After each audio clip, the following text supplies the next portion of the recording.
تمدن اسلام میں قتل عمد کی سزا موت ہے، الا یہ کہ مقتول کے ورثہ خون بہا لینے پر راضی ہو جائیں۔ لیکن جدید دور ترقی میں جہاں مذہب کی اور تعلیمات کے خلاف ذہن پیدا ہوا، اسی طرح سزائے قتل کے بارے میں بھی سخت تنقیدیں کی جانے لگیں۔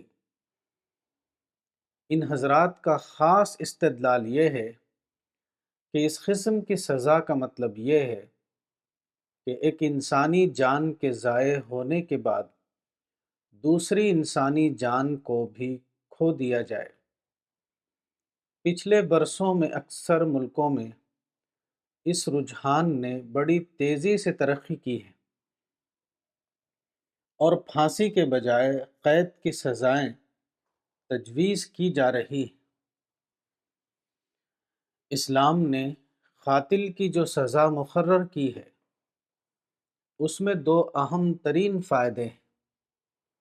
ایک یہ کہ ایک شخص نے سوسائٹی کے ایک فرد کو قتل کر کے جس برائی کا مظاہرہ کیا ہے، اس کی جڑ آئندہ کے لیے کٹ جائے۔ مجرم کا یہ عبرتناک انجام دیکھ کر دوسرے لوگ آئندہ اس قسم کی ہمت نہ کر سکیں۔ اسی کے ساتھ دیت کی جو صورت ہے، اس میں گویا اسلام نے نتائج کا لحاظ کیا ہے۔ مثلاً اگر کسی کے والدین بوڑھے ہوں اور ان کا اکلوتا بیٹا قتل ہو جائے تو وہ بے سہارا رہ جاتے ہیں۔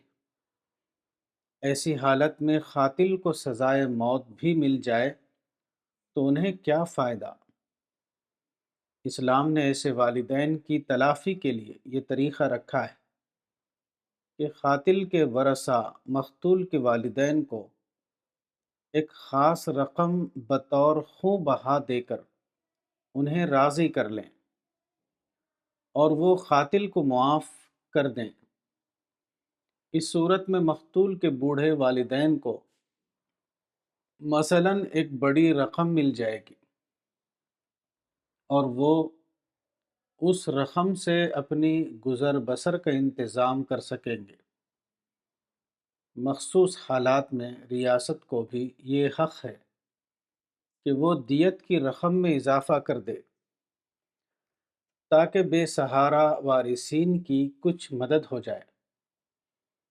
یہ ایک نہایت حکیمانہ قانون ہے اور تجربہ بتاتا ہے کہ وہ جہاں رائج ہوا،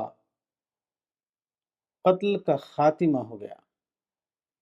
اس کے برعکس جن ممالک میں سزائے موت کو منسوخ کیا گیا ہے، وہاں جرائم گھٹنے کے بجائے اور بڑھ گئے۔ اعداد و شمار سے معلوم ہوا ہے کہ ایسے ممالک میں قتل کی وارداتوں میں 12% تک اضافہ ہو گیا ہے۔ چنانچہ اس کی بھی مثالیں موجود ہیں کہ پہلے سزائے موت کو منسوخ کیا گیا اور اس کے بعد نتائج دیکھ کر دوبارہ اسے بدل دیا گیا۔ سیلون یعنی سری لنکا اسمبلی نے 1956 میں ایک قانون پاس کیا جس کے مطابق سیلون کی حدود میں موت کی سزا کو ختم کر دیا گیا۔ اس قانون کے نفاذ کے بعد سیلون میں جرائم تیزی سے بڑھنا شروع ہو گئے۔ ابتدا میں لوگوں کو ہوش نہیں آیا، مگر 26 ستمبر 1959 کو جب ایک شخص نے سیلون کے وزیر اعظم بندرا نائک کے مکان میں گھس کر نہایت بے دردی کے ساتھ ان کو قتل کر دیا تو سیلون کے قانون سازوں کی آنکھ کھلی اور وزیر اعظم کی لاش کو ٹھکانے لگانے کے فوراً بعد سیلون اسمبلی کا ایک ہنگامی اجلاس ہوا جس میں 4 گھنٹے کے بحث و مباحثے کے بعد یہ اعلان کیا گیا کہ سیلون کی حکومت 1956 کے قانون کو منسوخ کر کے ملک میں سزائے موت کو دوبارہ جاری کرنے کا فیصلہ کرتی ہے۔ کتاب مذہب اور جدید چیلنج، مولانا وحید الدین خان، صفحہ نمبر 228۔